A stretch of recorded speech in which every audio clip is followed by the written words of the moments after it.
Good morning, Matt Waldman. It's another beautiful Monday, and all is well in the NFL world because training camps are on, and we have lots of developments. Yeah, it's like Christmas shopping right now. Everything looks great.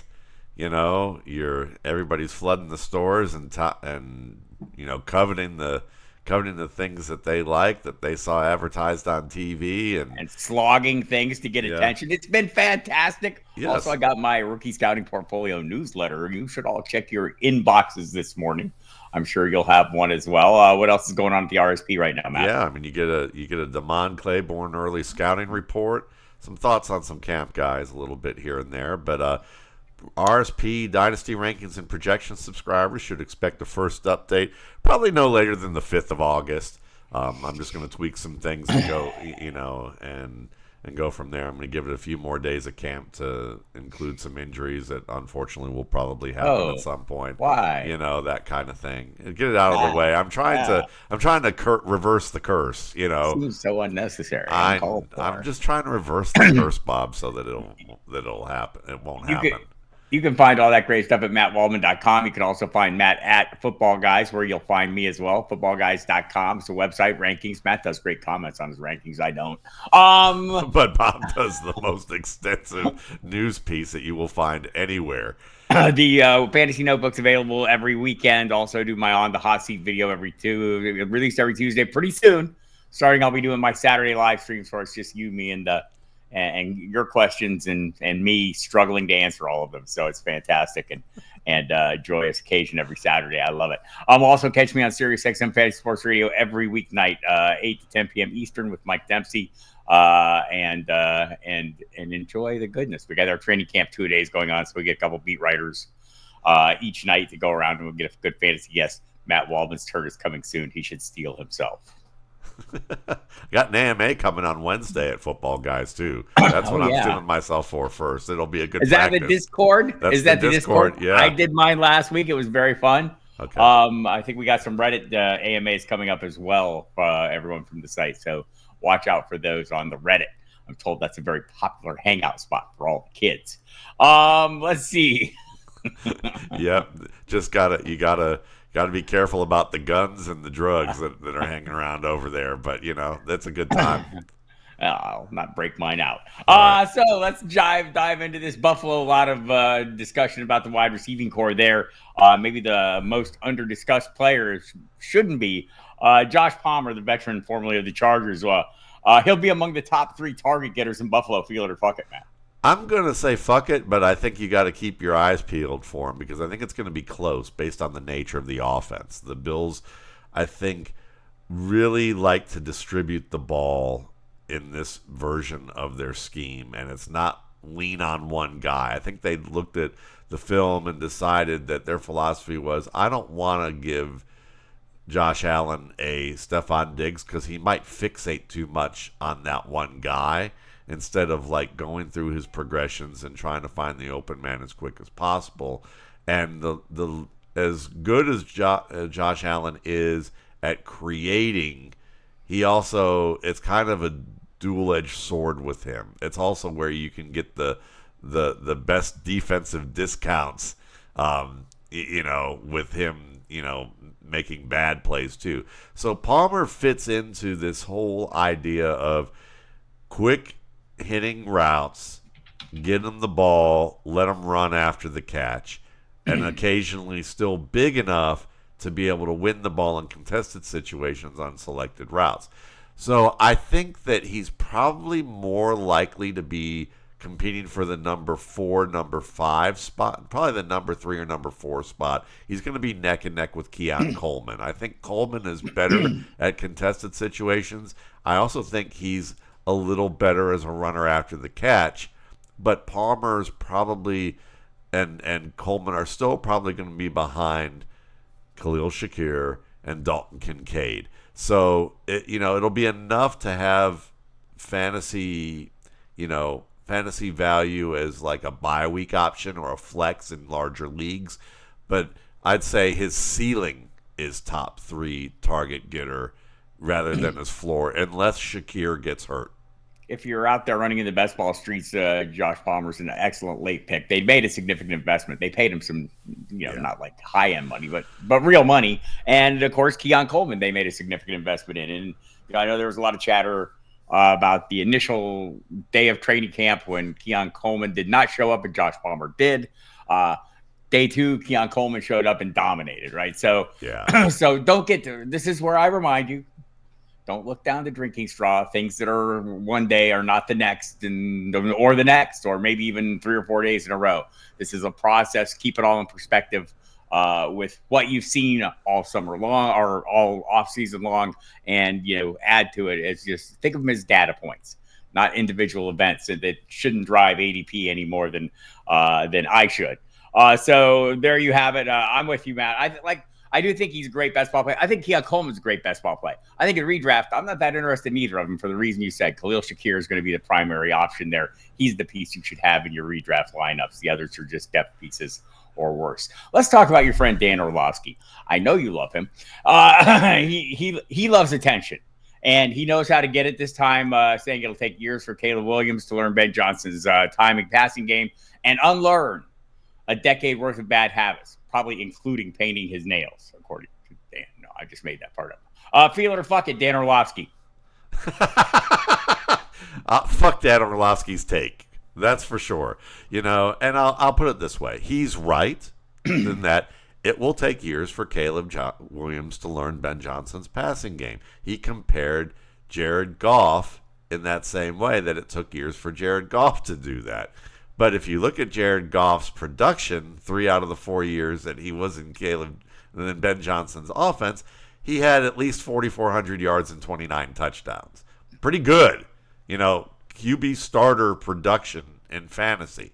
So, yes, it will take years for Williams to master the offense, but it will probably not take any more than this year for him to actually produce like a fantasy starter or a producer of note in this offense. Mastery is one thing, but producible stats is another.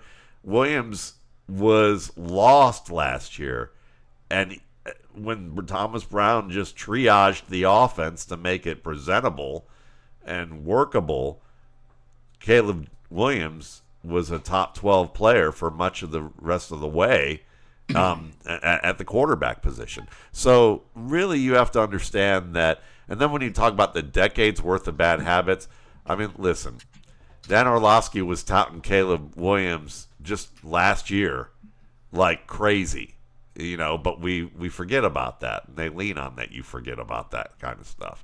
Does he have some bad habits to work out? Yes.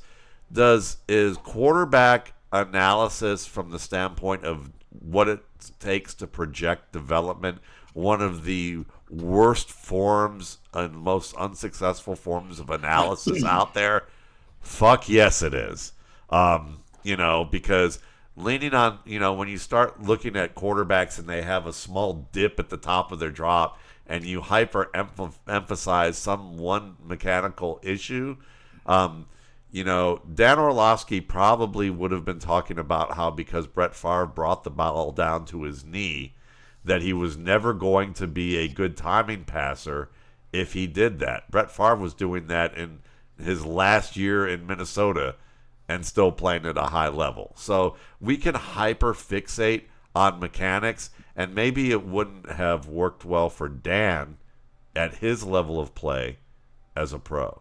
But a lot of these guys are really a good tier or two above what Dan Orlovsky was, even though he was an NFL caliber player to be actually inserted into a lineup. There's still a big delta between him and a good starter. And also there's probably a bit of a delta between him and a quarterback coach, with what goes on. So, he's telling you truths, but he's also... there's a lot of details with that don't really get put into play here that maybe matter more.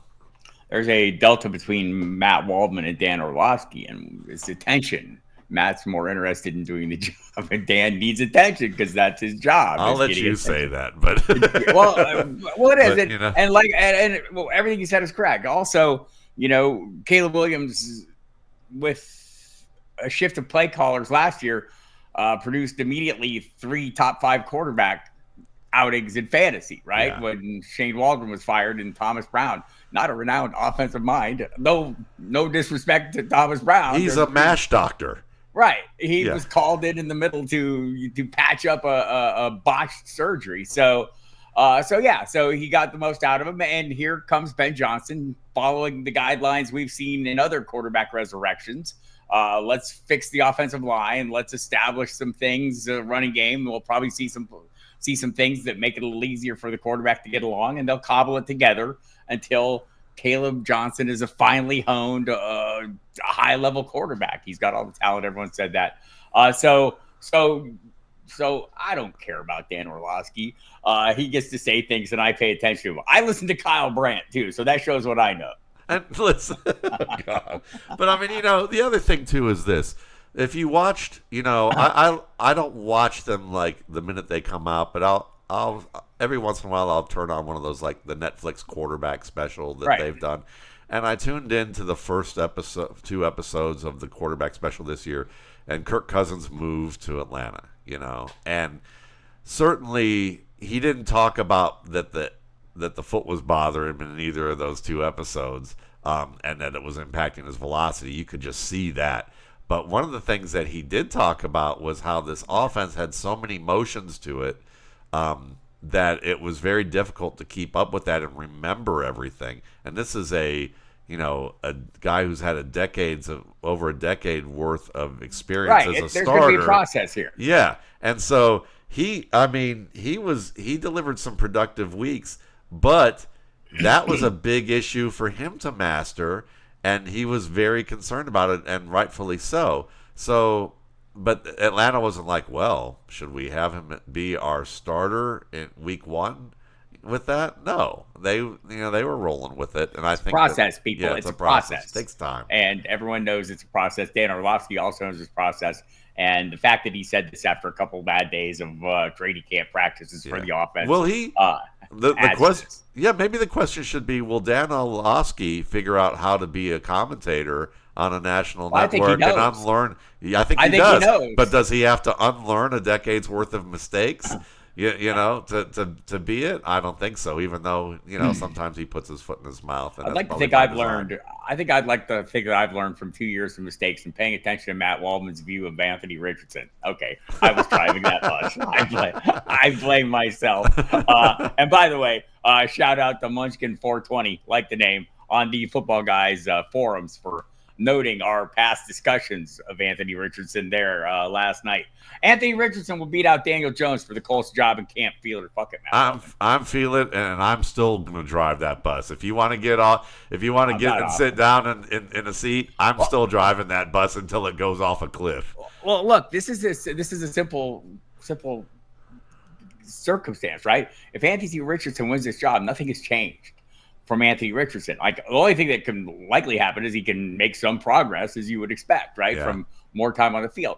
But all the things that we were drafting would be the last 2 years. Yeah. The physical attributes, the playmaking ability, the size, the speed, the big arm, all those things still exist.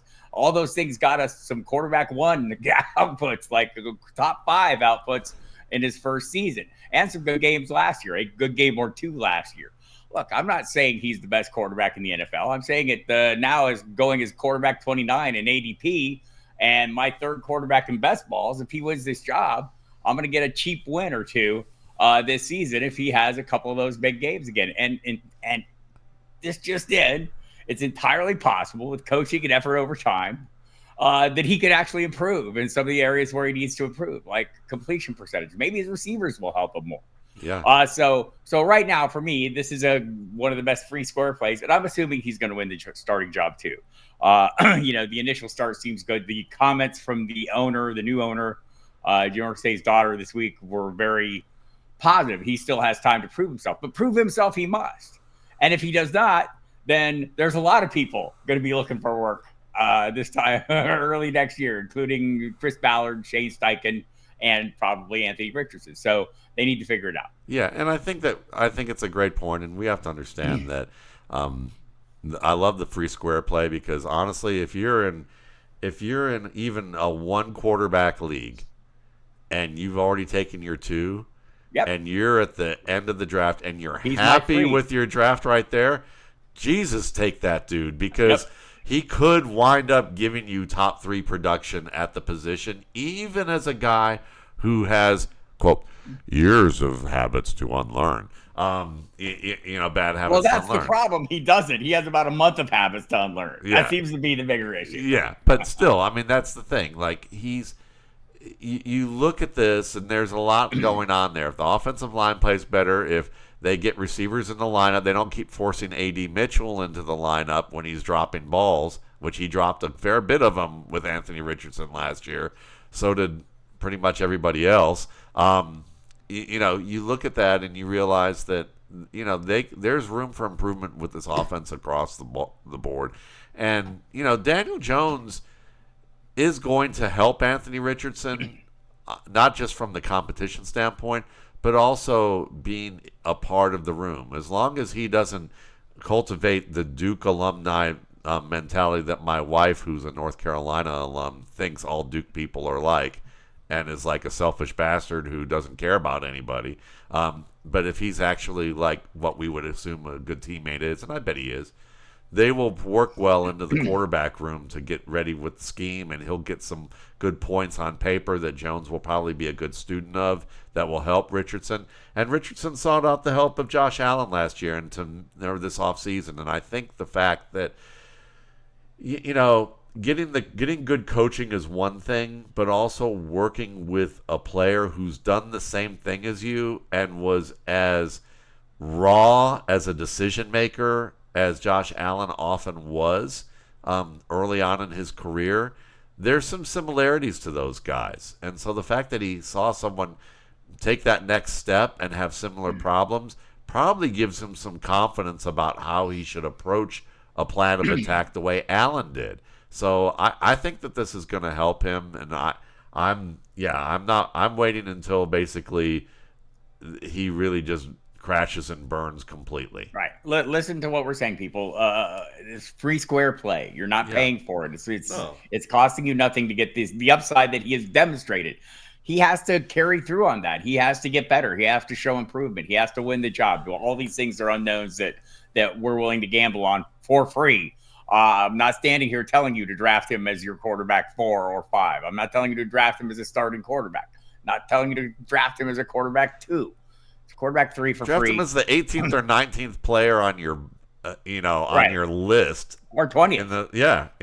Exactly in a best ball last round. I've gotten him plenty, and I see more people doing it. It's just it seems likely the early trajectory is he's going to get every opportunity at the very least, and that's what you should expect from this organization. All right, you mentioned Adonai Mitchell dropping the football. We talked about Keon Coleman.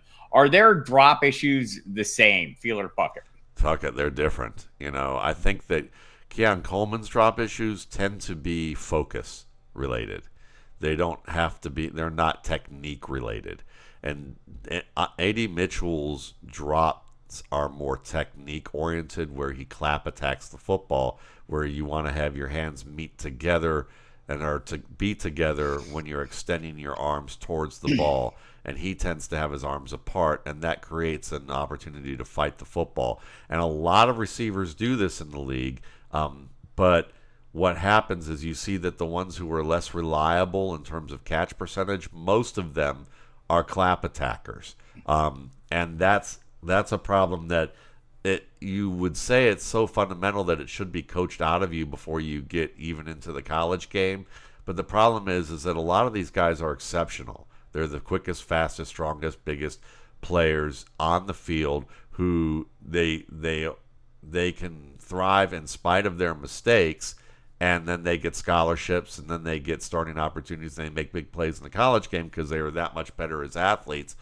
And then they hope that the technique will catch up with them. But because they keep getting sunshine blown up their hind parts about how good they are, which is just normal, this is the normal thing that happens, they may not continue to work on those fundamentals until they get to the pros and start to realize, oh, shoot, they're already counting on me to be good and to be perfect, and I'm not doing that. Now my starting job is starting to come under a little bit of jeopardy here. I need to work on this stuff. Deontay Johnson was a good example of that.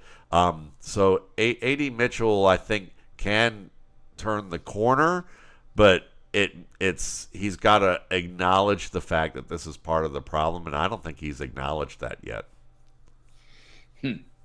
Somewhere Quentin Johnson hears the word clap attack and he cringes. He thinks Matt Waldman is assaulting him. I don't blame him. Dillon Gabriel, the Browns' third-round pick, is the Brock Purdy of the Browns. Feel it or fuck it. No, fuck that. I think that Dillon Gabriel is a mispicked player in the early half of the draft by the Cleveland Browns, who is a good candidate to be a developmental guy you'd put on a practice squad or make as your quarterback 3 with a good preseason. He is aggressive downfield. He does have some movement about him, but he's not the organized pocket mover with great timing and great placement and ability to read the field as quickly as what Purdy showed at Iowa State. Gabriel has, he's the guy that draftniks say, oh, he's got some moxie to him. And he is a competitor, and he does try to prolong plays and can have some success with doing that. But it's within a system where I would say he was more of a system quarterback than what they're saying in Cleveland. And maybe he's good at the whiteboard and all of that, but I think you're going to see, there's a big difference between practice and that we're seeing right now in training camp and the real game. And you see that I've watched so many highlights this weekend from practice, and I look at these and go, this doesn't tell me what people are saying it tells them. Like, it just, especially in the running game, when Kyle Shanahan comes out and says, running backs, we don't know what we have in a running back until we actually see them in live game action. That's true. I would say that's true is with wide receivers, with them making adjustments with the quarterback to be on the same page with how they're reading the coverage. You're not going to see a lot of that in practice. You're not going to see a lot of contested targets in practice that are where the defender is doing everything possible to try and take that ball away, especially if it's like a top defender who's trying to stay healthy. They're going to let off a little bit at this point. You still see some of that with this game, and so from the biggest thing that's missing from this is the high-end conceptual adjustments that all these players have to make, and as a result of that, you're missing that difference between a good college starter who's a pro prospect and a guy who's actually going to be a fantasy producer. And I think we don't see that until we see real game action. Right. When the pool is shallow, it's easier for little kids to stand out. Yes. Thank you. We're done. I wish I didn't have to even break any of that down. That was perfect. Jesus. Right. Feel it. Kyle Monangai is a lock for the number 2 spot in Chicago. Feel it or fuck it. I'm going to say fuck it, but I think that he is someone you need to keep a close eye on, and he's closer to a lock than I think then what's the name of the Texas dude Rashawn Johnson Johnson supporters think. I think Monangai, and the reason for me is just the film from what I've seen at Rutgers. I think Monangai runs just as hard as Johnson. I think he's a better vision than Johnson, and he's someone that has more ceiling of growth than what Johnson has shown thus far. And there's a little more quickness and change of direction quickness than what Rashawn Johnson has. So if Monangai adapts fast, to me, Monangai was kind of like a Ray Rice style of player. And, outside of what happened to him, what he did to himself, let's put it that way, outside of what he did to himself and he did to his wife, as a player, and you compartmentalize that, he was a fantastic running back. I think Kyle Monangai may not be as good as Ray Rice ever got, but he could be good enough to be a fantasy starter. I mean, like a top 20, top 24 back. Yeah, I talked to Zach Pearson from Bears Report last week and on the radio program, and he kind of basically laid it out the same as you. Just that's how he sees it. DeAndre Swift, primary piece, and we'll see. We'll see Roschon be the short yardage guy, probably most likely, and maybe get some receiving work. But everyone is intrigued, and not just Zach, but I mean, I think all the beat writers you read out there who are covering the team have an eye on him, just because it's not. Again, shallow pool. There's not a lot of bodies there that are worth watching. So I think Monangai is a guy we're going to hear a lot about. I'm not going to get overexcited. Nobody should be drafting him in redraft leagues, people. But in dynasty leagues, he should be on your radar as a guy that could develop, but only in deeper type situations. I would say the same of Isaiah Neyor. Matt, will he make the 49ers active roster? You feel it or fuck it? I'm feeling there's a good chance it's going to happen because the players. George Kittle likes him. George Kittle likes him. Damon Lenore likes him. So when you have a cornerback that likes the guy too, that's probably a good sign. But I remember also hearing from cornerbacks in Denver, top cornerbacks in Denver, or top cornerbacks in the league who played on Denver at that time, talking about Juwann Winfree that way. Maybe not as a physical freak, but saying how good he really was, and reminded them of some starters that he could be a starter in the league. And Juwann Winfree's basically been on a zillion teams, but has never really gotten a chance to start. I would say Neyor, certainly. I've also heard the wild, Neyor's built like Randy Moss. He runs like Randy Moss, Yeah, wow. But he's still got to learn to catch like Randy Moss and run routes like Randy Moss. And he could probably spend 3 careers and still maybe not get to that point, but be a good player if he even just continues along the path of trying to approach, that Grand Canyon that looks like it's real close, but it's really like about 30 miles away. So yeah, Neyor's intriguing. Neyor might get work if there's multiple injuries. He might even be able to show that he could be a starter. I mean, honestly, like I talked about in the spring with him, if I saw more from him after the catch where I could have given him the grade just, of how he does navigating traffic, if I had seen enough opportunities to actually give him a positive grade for that, he might have been like my 8th or 9th ranked receiver on the board this year. And so I think he can be that guy, and within a year or two he could be a starter. But I don't think it's going to happen this year, especially with the way this offense demands so much from its receivers. Interesting. I mean, well, you are too. We're in some 32-team, 50-man roster dynasty leagues. I don't know that Neyor's on any rosters there. He's been a priority. I think he's on mine, and if he's not, I missed out on him, or I'm now at least in one league. I'm checking. In one league, I hope now I'm going to have to outbid you on probably in the league that you're checking. So he is not on a roster right now. Yeah, I might have to raise my bid now. You probably will. If for no other reason than you talked nice about him. All right, moving on. My note is made. Jalen Milroe will start in Seattle by year's end without a Sam Darnold injury. Feel it or fuck it. I'm going to say fuck it, but I do think Stop it. No, feel it. I want to feel it. I think everyone wants to feel it. Yeah, everybody loves Jalen Milroe at this point. And I think that he's going to give people more reason to feel that way because they are probably going to create packages for him to run in the red zone, and they may give him some looks, especially at the end of games if the Seahawks can be winning by like more than, 14 to 17 points at a certain point in the game. They might let him close out games, and we're going to see some real promise out of him with moments that are going to get people excited. But I'm going to still say that as much as I think Sam Darnold benefited from the Minnesota offensive line and that great trio of receiving options that he had there, I still think that he played well against pressure. He played well against the blitz. And I'm going to give him the benefit of the doubt that even though Seattle still has an offensive line they've upgraded on paper, but we got to see if they will gel.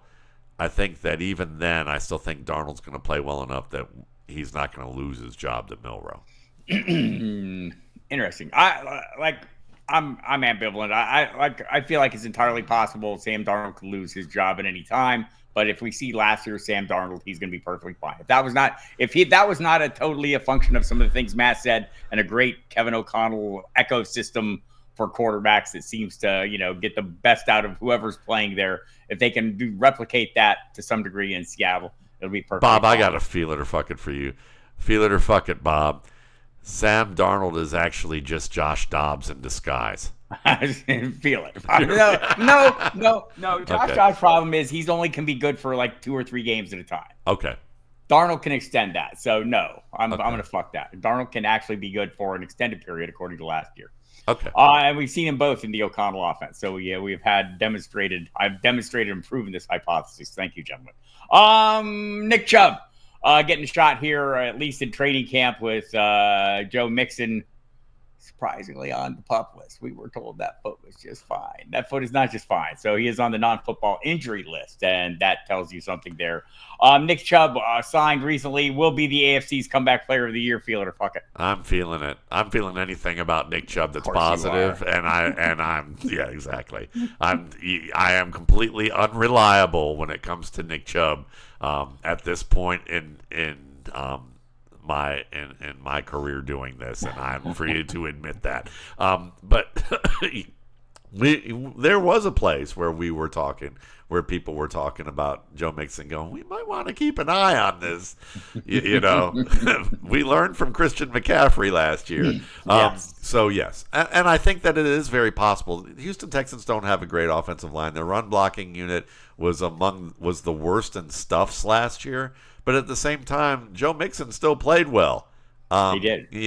So and you also have to understand that everything does fit together. So even something like wide receiver play affects the offensive line. How is that? Well, if they're young and they don't block very well, that can impact the offensive line if they miss assignments there.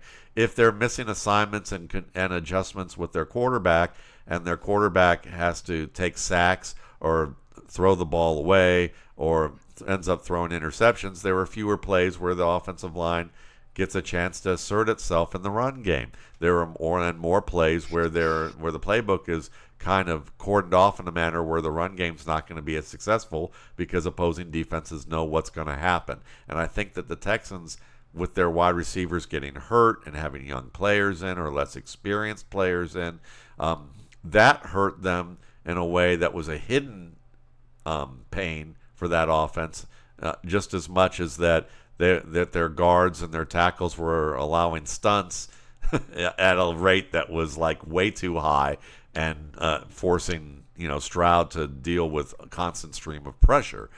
So I think with Chubb, I think Mike Tomlin's going to be proven right when he said he looked like the same back to me, just behind a bad offensive line.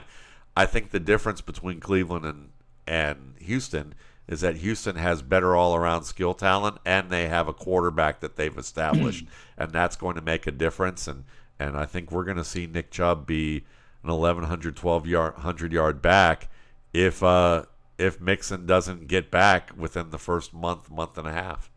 I think there's a lot of uncertainty here, and it's all Mixon dependent. So I will say fuck it for now because I want to say feel it for the next one.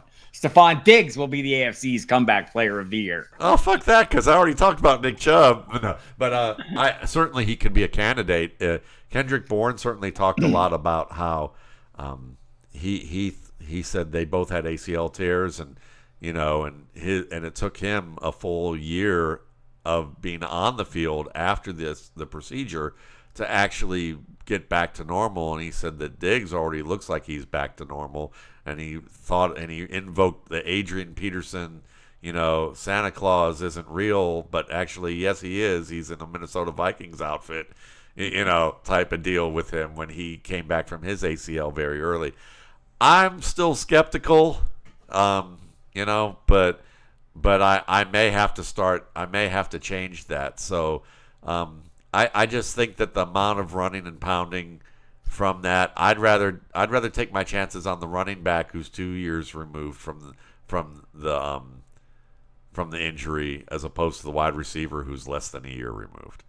Fair enough. I'm rooting for both of them, Sure. although like my shares of Joe Mixon that are already invested, I'm rooting for those as well. But I'll just say this, I have started grabbing Nick Chubb, uh, who's still very affordable in best ball drafts, on the off chance that this does extend on it. And I say off chance because we're still going by what we've been told all along. But as Matt mentioned, Christian McCaffrey last year, we were told the same thing, and we saw how that worked out for us. So having some insurance there makes perfect sense to me. And if he's comeback player of the year on the teams where he is my policy, better still. Oronde Gadsden II has immediate fantasy value. Feel it or fuck it, Matt, in the Chargers offense. I'm going to say what I feel is that if there's a rookie that I completely whiffed on, and if it's based on the buzz that the player's getting in camp, and if that buzz comes true and translates to the league, then I completely whiffed on Oronde Gadsden II. Like, I'll have to go back and reevaluate what I You didn't saw. like his dad either. That's why. No, I loved his dad. I loved Dan Marino. It was fun. Dan Marino, man, he was more than willing to allow Gadsden to do what he does best. But I just didn't think that that Gadsden's son did quite as well as people, talked about when I watched him at Syracuse. And I thought that there were a lot of issues with how he ran routes, even sometimes how he attacked the ball, though he was still good at being able to win the ball. It was the route running that concerned me, and I think top tight ends have to win man-to-man, and I didn't think he was great at man-to-man route running. So if he ends up succeeding, and ends up having a really strong first year, that will be the first player probably that I go back and go, let me compare what I'm seeing in the league with what I'm seeing on his tape and see if I just missed something with him on that day. So I'm going to say fuck it right now, but good for him that he's off to a nice start. Yeah, like I haven't gotten to the point where I'm out there actively looking at him or looking for him in the 19th or 20th rounds of best ball drafts, but I'm starting to see more and more people take him in those spots, and I think it's a defensible play based on the early buzz. But just want to remind everyone, early buzz is just that, early buzz. We'll see. So let's talk about buzz in Jacksonville. Tank Bigsby's buzz is for real. Feel it or fuck it. I'm going to say feel it, but I think that there's just as much of a chance. I thought that Tank Bigsby was going to be the odd man out this year. Like, he runs hard. I think he was a better gap runner than a zone runner. But at the same time, they used him on plays that translate well to outside zone. And Liam Cohen's offenses are, more outside zone friendly type of work. And Bigsby certainly had a good year last year, better than he did his first year, that's for sure. He looked more comfortable. But I could see that they're trying to trade one of these backs and hope that there's an opportunity to trade one of these backs, because we haven't heard much from Bashul Tutin. Maybe the fumbles are a bigger problem I thought the fumbles were a problem with his game. Maybe they already felt like that the fumbles are a bigger issue than even what the media made them out to be, with just one fumble, which is a little bit ridiculous. But maybe just picking up the system might take him some time, because he was a bit of a raw player, I thought, as a decision maker. So it's between Bigsby and Etienne, I think, and I'm starting to come to the conclusion that Bigsby's the one that they want to keep, so I'm going to feel it. So I have spoken with people on the ground extensively. Mike Dempsey, my co-host on the Sirius show, is in Jacksonville. He's not a beat writer, but he's at the facility every day. They're reporting from the field. His co-host, Tony Smith, is more in tune and keeps a closer eye. But we've read all the beat writers: John Shipley, Mike Duraco, Demetrius Harvey. They've all offered tapes. Mike has asked 3 people close to the organization who they think the starter will be week 1. Those people all said Tank Bigsby. Tony Smith thinks it will be Travis Etienne. Dempsey is not entirely sure Travis Etienne will be on the roster to open the season. And I think that's where probably everyone should be at. It's a super uncertain situation. And I think that entire range of possible outcomes seems entirely realistic. One of the arguments is, and I know, we try not to get over enthusiastic about players, but Quinn Allen is a capable pass protector. That's Etienne's edge, right? So there's somebody on the roster who can do the thing that Etienne has, the unique skill that maybe Tank Bigsby's not as great at, or Bashal Tutin's not as great at. So I mean, there's a lot of possibilities here. You're taking your chances with him. I feel like it's like drafting a Dallas running back, even though Jaden Blue is starting to gain a little ground in the estimation of the local reporters. Turns out maybe he's not lazy; he was just getting his up to speed. But whatever the case, all these ambiguous backfields, these are situations that if you hit, you can make out like a bandito in best ball drafts or other drafts. But in regular redrafts, when you're playing in a single league, you're taking your chances until you have some degree of certainty or clarity of what the pecking order is going to be. So address them appropriately. I think and so we'll just send this out, and bring Travis Etienne. The buzz he's had is for real. Do we think like he's not as good or anything? Well, just in general, is this just like a situation that's that's still in the still evolving, that nobody knows the right answer? I think that's probably closer to the truth. I mean, you could take it down the track where you say Liam Cohen basically talked up Etienne in the spring because they were hoping maybe they could trade him. And that this was the time to kind of say, look, I don't see anything about him that people were criticizing. He looks like a good player. He's doing what we're asking him to do. He has these types of skill sets. I really like what I see. And then, then maybe what ends up happening is that Bigsby continues to play well. Everybody stays healthy. And they're like, let's see if we can try and sell Etienne to somebody before the season starts.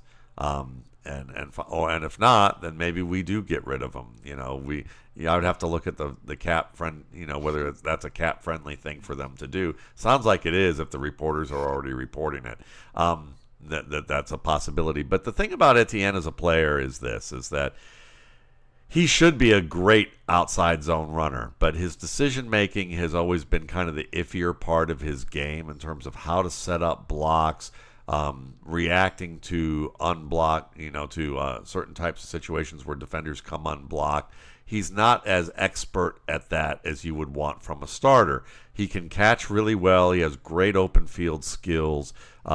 He will run hard, but at times, it's kind of a light switch that gets turned on and off with his game, and we've seen that. And he's also just kind of the holdover from 2 regimes ago. From the Urban Meyer regime, which is probably a name that nobody wants to hear in Jacksonville. Tony, by the way. Yes, exactly. There we go. Oh boy.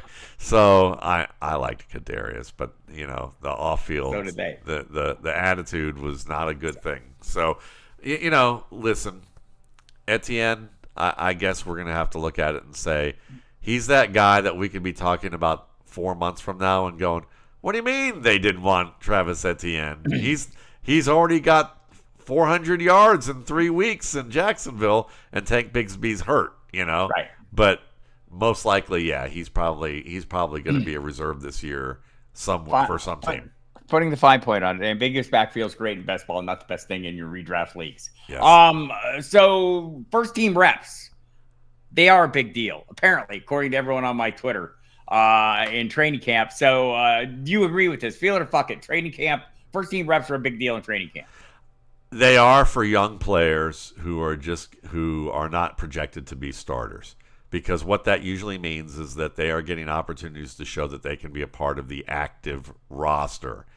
Could they make the active roster? That's the consideration that they're getting is that. It's not, are they going to be a first team player on that roster? Sometimes that if that happens where he's getting them all summer, and now when we're in the final week of training camp and ramping up to getting ready for the season, if they're still getting most of the first team reps, that's a big deal. If we just see a guy get first team reps, that's because somebody needs a breather, somebody got hurt in the middle of training camp and they'll be back in the next day, or they just want to see them in that situation facing a certain set of personnel or certain types of personnel looks that they can have their first team defense do and pull off pretty well. And they're just evaluating that way if they're ready conceptually and translating that information to the field.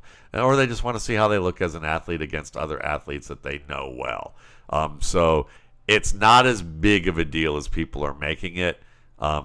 If it's a rookie. Like Brashard Smith getting first team reps is not a big deal right now. People are going to make it out to be, but it's just more, we're evaluating him against them for the reasons I just said to see if we want him as an active part of the roster. And yes, he probably will be. Yeah, I like that they're getting turns. I'm not putting all my marbles on those turns. No. Travis Hunter. Seen him playing a lot of both ways. Is he at risk of becoming a gadget offensive player in year one? Feel that or fuck it? I'm feeling it. I am feeling it because here's the thing about Hunter that nobody really talks about is that a matchup player is a player, the way I define it, is a player who, especially at wide receiver, who can win one-on-one against tight man press coverage and be able to do it with timing routes where he is winning in one-on-one situations like on 3rd and 15 and they know the ball is going to be going to him. And these are plays where he's going to be the first or second read and he's got to work to get open and create that opportunity. Whereas scheme players are more elevated gadget players. They're guys like Gabriel Davis has been in the league where you're not winning one-on-one very often. What you're doing is sneaking behind the defense while everyone else thinks that there's going to be the ball's going one way, and then they let him go and sneak behind it, and he gets this opportunity wide open somewhere. And I think that you're going to see more of that with Hunter because when you watch him against press coverage at Colorado, sure, there were times that he won, but it's like a lot of the receivers that we've seen in the league right now where or coming into the league where their ability to really create space with nuance isn't as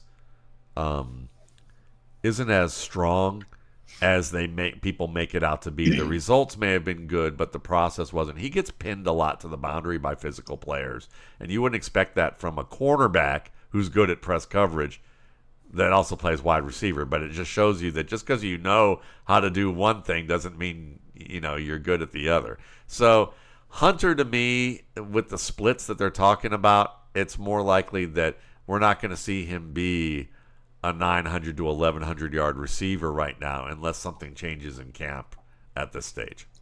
Yeah, I feel the same way about him. I felt all along is in that, okay, he might be a great receiver. He looks like quite a playmaking threat. But I keep going back to what James Gladstone, the GM, said, immediately after sinking tons of capital into landing him, there's going to be weeks where he's more defense and weeks where he's more offense. Well, nobody knows when those weeks. They're not going to advertise that in advance if that's how it plays out. Look, maybe he earns a greater role, but you're spending wide receiver 3 draft capital in your fantasy draft to land that. There's not enough certainty or clarity for me in the situation to invest. I'm going to let somebody else be the hero there, and somebody else may well. Look, he's an athletic freak and does all kinds of cool stuff, but my expectation on the offensive side is going to be a bit of an evolution. I'm going to be lowering mine a little. Yeah, I'm going to be lowering mine a little bit. I think I wanted to be that hero. I'm not sure I'm still feeling that way now that we're stepping up to the plate. I always talk about this. You could have risk on your roster without having a risky roster. If you drafted 2 rock-solid studs as your first 2 wide receivers and you want to take a chance on a third receiver that might give you some huge games, he could be that guy. But there might be other guys with more consistent roles in their offense that give you the same thing. Well, he might be more of a steady Eddie to me even. But that's the point. All right. So there's another receiver there, Parker Washington, still an underrated sleeper. Feel it or fuck it. I'm still feeling it. I know that we talked about it like in winter, and then it seemed to disappear because Camp Dynamo, Camp Hero Diami, Brown, got all talked up. And have we heard about Diami Brown? A little bit. Just a little bit, yeah. But the coach keeps talking up Parker Washington now. I think Washington is just the savvier player. He does more in a way that they're going to need for him to do. I mean, they got 2 players who are going to stretch defenses. You want an underneath guy who's going to make the tough catches and get tough yardage for you afterwards, and then occasionally where he can also split the middle and make contested plays. And Parker Washington is a better contested play catcher than Diami Brown. He's a better runner after the catch than Diami Brown, at least against contact. And I think he's a better zone route runner than Diami Brown is. Yeah, I think Diami Brown is like known more for his spring work than his summer and fall work. It's like vertical. He got open on a vertical. His history, right? So we'll see. He and Trevor Lawrence did have a chance to gain a little chemistry in those games of catch. So you never know. But yeah, I'm with you for the most part. Parker Washington might be a guy that's worth watching. But again, in regular redraft leagues, you have to be going pretty deep to get that. You won't be having to go deep to get Chase Brown. I guess the question here, the Cincinnati running back, is he a true feature back? Feel it or fuck it? I feel it in the way that Jason Wood brought it up in his Football Guy Spotlight that you guys should check out. He does really great work with those spotlights every year. In the sense that, could he have enough production as a run-pass threat and red zone option to give you top 12 production as a fantasy running back? And I'd say, yeah. If you're gonna call a top 12 back a feature back, then I'm feeling that. If you're gonna call a feature back a guy who gets the vast majority of the touches and can be a 350 touch running back, then fuck that. He's not quite to that level. So it's just how you define it. He was at that level from week 9 on last year. He was. Without Zach Moss. Got 100% of the running back touches in the first game without Moss. 27 carries, 120 yards, 5 catches, 37 yards. Until he missed the last game of the season, he was on the field at least 80% of the time and up to 98.5% of the time week 15 against Cleveland. I'm gonna give you 2 words for why that happened.